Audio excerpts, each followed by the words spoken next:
Hi మా, ఎలా ఉన్నారు? వర్షాలు పడ్డాయి, కొంచెం ఆగిపోయాయి. సమ్మర్ కాదు కాబట్టి మనం అంత స్ట్రెస్ఫుల్గా ఫీల్ అవ్వడం లేదు, కానీ బయటకు వెళ్తే మాత్రం కలర్ తగ్గిపోతూ ఉన్నాము. చాలామంది ఎప్పుడు చూసినా మేము డల్గానే ఉన్నామని చెప్తూ ఉన్నారు. డల్గా ఉండడం అనేది యాక్చువల్గా స్కిన్ నల్లబడ్డం తెల్లబడ్డంలో ఉండదు మన మూడ్ని బట్టి ఉంటుంది, మన ఎమోషన్స్ని బట్టి ఉంటుంది. మీరు సంతోషంగా ఉన్నారు, మీ ఫేస్ చాలా గ్లోయింగ్గా ఉంటుంది. అది ఎప్పుడైనా గమనించారా? మీరు బాగా నిద్రపోయారు, చాలా గ్లోయింగ్ ఉంటుంది. ఏదైనా మనసులో దిగులు పెట్టుకొని ఉన్నారు, మీరు ఎంత మంచి శారీ కట్టుకున్నా, ఎంత మంచి నగలు పెట్టుకున్నా, బ్రైట్గా ఉన్నా, అంటే ఫెయిర్గా ఉన్నా, కానీ యాక్చువల్గా నా కూతురు ఫెయిర్గా అనే పదం వాడొద్దని అందుకని మానేసాను అది, కానీ వాడాల్సి వస్తుంది.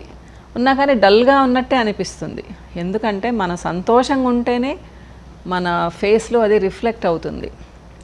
మీరు అనొచ్చు, మీరు ఏదేదో చెప్తుంటారు మేడం, సంతోషంగా ఎలా ఉంటాం, మాకు ఎన్నో టెన్షన్స్, ఎన్నో బాధలు అంటూ ఉంటారు.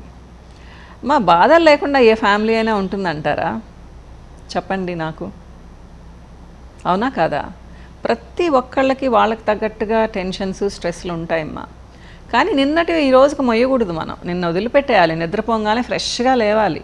నేను ఇవి టిప్స్ అనుకోండి, నేను చెప్పేవి అనుభవంతో చెప్తున్నాను అనుకోండి, లేదా ఊరికే మీకు చెప్తున్నాను అనుకోండి, ఏమన్నా అనుకోండి, ఒక్క 15 రోజులు లేదా 20 రోజులు ఫాలో అయ్యి చూడండి. మీరు యాక్టివ్గా బ్రైట్గా ఉంటారా లేదా, మీ ఫేస్లో ఆ గ్లో వస్తుందా లేదా చూడండి సీరియస్గా చెప్తున్నాను. సో ఉదయం లేవంగానే ఫ్రెష్గా లేవండి, ఏం మనసులో పెట్టుకోవద్దు.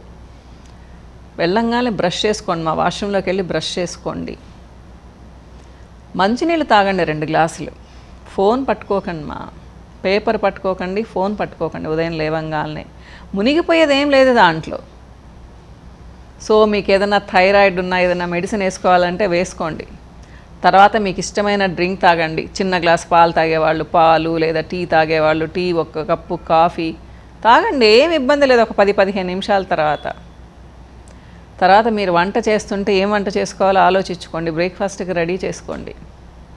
తప్పనిసరిగా 8:39 లోపల బ్రేక్ఫాస్ట్ చేయండి అది 3 ఇడ్లీలు కావచ్చు, 2 దోశలు కావచ్చు, మీకు ఇష్టమైన చట్నీ లేదా బ్రెడ్ ఆమ్లెట్ కావచ్చు, మీ ఇష్టం. ఏదైనా లైట్గా టిఫిన్ చేయండి. లైట్గా అని చెప్పను మంచిగానే తినండి.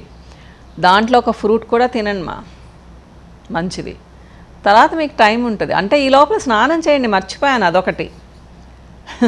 బ్రేక్ఫాస్ట్ చేసేసిన తర్వాత స్నానం చేయండి, లేదా ఉదయాన్నే అలవాటు ఉంటే స్నానం చేసి ఫ్రెష్గా డ్రెస్అప్ అవ్వండి. మీరు డ్రెస్ వేసుకోండి, శారీ కట్టుకోండి, లాంగ్ ఫ్రాక్ వేసుకోండి, మీ ఇష్టం ఏం వేసుకుంటారో వేసుకోండి. నైటీలో మాత్రం ఉండకండి ఉదయాన్నే. లేదా కొంతమంది ఉంటారు, లేదు మేడం మా పిల్లల్ని స్కూల్కి పంపించాలి, మా పిల్లల్ని కాలేజీకి పంపించాలి, మా వారికి బాక్స్ పెట్టి ఇవ్వాలి అంటే నిజమేమ్మా, అప్పుడు హడావిడిగా ఉంటుంది. ఈ లోపల మిమ్మల్ని స్నానం చేయమని నేనేం చెప్పను. వాళ్ళని పంపించిన తర్వాత ఫ్రెష్గా స్నానం చేయండి. కానీ ఈ లోపల 9 దాటింది అనుకోండి, టిఫిన్ తినేసి స్నానం చేయండి. దేవుడు ఏమనుకోడు. స్నానం చేసి టిఫిన్ తిన్న తర్వాత స్నానం చేసి దేవుడికి పెట్టుకోవచ్చు. మీరు దేవుడికి పెట్టుకొని 10-10:30కి మాత్రం బ్రేక్ఫాస్ట్ చేయకండి ఇది చాలా పెద్ద తప్పు. మీరు డల్గా అయ్యేది దానివల్ల కూడా అవుతారు. ఓకేనమ్మా? సో 9-9:30 లోపల బ్రేక్ఫాస్ట్ చేశారు అంటే లంచ్ లోపల మీకు టైం ఉంటుంది. ఈ లోపల అంటే నా విషయం చెప్పాను అంటే నాకు ప్రతి 2 గంటలకు ఆకలేస్తూ ఉంటుంది. నేను ఏదో ఒకటి తింటూ ఉంటాను. అంటే తక్కువ తింటానని అనుకోకండి, బాగానే తింటాను. నా డైజెషన్ అలా ఉంటుంది సో నేను తప్పనిసరిగా ఏంటి అంటే 1 కప్పు టీ అన్నా తాగుతాను, లేదా కాఫీ అన్నా తాగుతాను, లేదా ఫ్రూట్ జ్యూస్ అన్నా తాగుతాను. అది మీ చాయిస్ ఎలా ఏంటి అని. లేదా 2 బిస్కెట్లు తినండి. లంచ్ మాత్రం 1-1:30కి చేయండి మరీ లేట్గా 2:30-3కి చేయకండి. నిద్రపోకండి ఉదయాన్నే. నేను చాలామంది హౌస్ వైఫ్స్ విషయంలో గమనించింది ఏంటి అంటే వంట చేసేసి నిద్రపోతారు తప్పు. కావాలంటే ఆఫ్టర్నూన్ లంచ్ తర్వాత ఒక 1/2 అవర్ to 1 అవర్ పడుకోండి, కానీ ఉదయం పూట మాత్రం నిద్రపోకండి లంచ్ హ్యాపీగా చేయండి. చక్కగా మీకు అన్నం ఇష్టమైతే అన్నం తినండి, చపాతీలు తినండి, పప్పు, నాన్ వెజ్, ఆకుకూరలు అన్నీ ఫుల్ లంచ్ చేయండి. పెరుగు ఆర్ మజ్జిగ కంపల్సరీ చేయండి. ఎందుకు అంటే మీ స్కిన్ గ్లోయింగ్గా ఉండాలి అంటే పెరుగు, మజ్జిగ చాలా హెల్ప్ చేస్తాయమ్మా. ఒక్క విషయం గుర్తుపెట్టుకోండి, సాల్ట్ తగ్గించండి అంటూ ఇంత సాల్ట్ వేసుకొని తిన్నారు అంటే స్కిన్లో గ్లో రాదు. ఈ లోపల మీరు మార్నింగ్ నుంచి ఇప్పటికి లంచ్ చేసే లోపల కనీసం 1.5 లీటర్ వాటర్ తాగుండాలి. ఇది మాత్రం గుర్తుపెట్టుకోండి. ఓకేనా? సో అయిపోయింది, 2 లోపల లంచ్ చేశారు, క్లీనింగ్ ఉంటుంది, చేసేసుకోండి. 2:30 to 3:30 రెస్ట్ తీసుకోండి మా, లేదా 2:15 to 3:15, ఎందుకంటే 3:34 నుంచి మళ్ళీ కొంతమందికి పిల్లలు వచ్చేస్తూ ఉంటారు. హాఫ్ అన్ అవర్ పడుకుంటే కూడా మీరు చాలా ఫ్రెష్గా ఉంటారు మా. కొంతమంది ఏం చేస్తున్నారు అంటే మధ్యాహ్నం పడుకుంటే బరువు పెరిగిపోతామని అస్సలు రెస్ట్ తీసుకోరు, ఏదో ఒకటి పని చేసుకుంటూ ఉంటారు, అలిసిపోతారు మా. ఈవినింగ్కి మీరు పీకిపోతారనమాట. సో అలా చేయకండి. నిద్రపోకపోయినా కంప్లీట్గా రిలాక్స్ అవ్వండి, కళ్ళు మూసుకొని హ్యాపీగా మీకు నచ్చిన సాంగ్స్ వింటూ, మీకు నచ్చిన స్టోరీస్ వింటూ ఎంజాయ్ చేయండి. Half an hour to 45 minutes మళ్ళీ యాక్టివ్ అయిపోతారు, అంటే రీఛార్జ్ అవుతారు అన్నట్టు మీరు. సో ఈవినింగ్ అగైన్ నేనైతే టీ తాగుతాను, కొన్నిసార్లు కాఫీ తాగుతాను, తీసుకోండి. పిల్లలు వస్తారు, హడావిడిగా ఉంటారు, వాళ్ళకి స్నాక్స్ చేస్తే మరీ హెవీగా తినకండి, కానీ కొంచెం తినండి. పిల్లలు హెవీగా తినచ్చు, ఇంట్లో ఉండేవాళ్ళు అంత హెవీగా తీసుకోకండి మా. అది కూడా మీ వెయిట్ని బట్టి, మీ ఏజ్ని బట్టి. 7:30 లోపల డిన్నర్ చేయండి మా. డిన్నర్ మాత్రం ఎప్పుడు లైట్గా తీసుకోండి,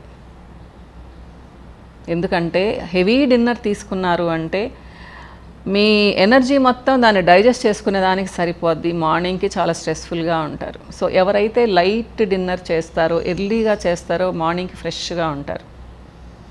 ప్లస్ సాల్ట్ ఎక్కువగా ఉండే ఫుడ్ ఐటమ్స్ నైట్ తినకండి, ఎందుకంటే ఉదయం లేచేటప్పటికి కళ్ళు ఉబ్బుగా ఉంటాయి, ఫేస్ కూడా కొంతమందికి ఉబ్బుతుంది. ఇది గమనించండి, ఇది డైట్ గురించి చెప్తున్నాను. మీరు భోంచేసిన తర్వాత కావాలి అంటే 1 hour తర్వాత ఒక గ్లాస్ వేడి నీళ్ళు తాగండి మా, ఇది చాలా హెల్ప్ చేస్తుంది మీకు, డైజెషన్కి హెల్ప్ చేస్తుంది. ఎట్ ద సేమ్ టైం ఉదయాన్నే ఫ్రీ బౌల్ మూమెంట్ ఉంటుంది, మోషన్కి వెళ్తారు ఈజీగా మీరు. కాన్స్టిపేషన్ మాత్రం ఉంచుకోకండి, ఇది ఫస్ట్ మీరు గుర్తుపెట్టుకోవాల్సిన విషయం. ఇప్పుడు ఇది డైట్ గురించి అయిపోయింది కదా, రొటీన్ అయిపోయింది మా. ఇకపోతే స్కిన్ కేర్ ఏంటి, హెయిర్ కేర్ ఏంటి, సింపుల్గా చెప్తాను, ఎక్కువసేపు చెప్పను. మీకు పింపుల్స్ కానీ లేకపోయిందంటే మీకు నచ్చిన ఏ ఆయిల్ అయినా తీసుకోండి మా. అది కొబ్బరి నూనె కావచ్చు, నువ్వుల నూనె కావచ్చు, ఆల్మండ్ ఆయిల్ కావచ్చు. వారానికి 2-3 సార్లు మసాజ్ చేసుకోండి. జస్ట్ 2 minutes మసాజ్ చేసుకొని 10 minutes ఉంచండి. తర్వాత సున్నపిండిలో పాలు కలిపి పెట్టుకోండి మా, కాచిన పాలు కలిపి పెట్టుకోండి, దాన్ని స్మూత్గా రుద్దుకోండి, మంచిగా వస్తుంది, స్కిన్ గ్లోయింగ్గా ఉంటుంది.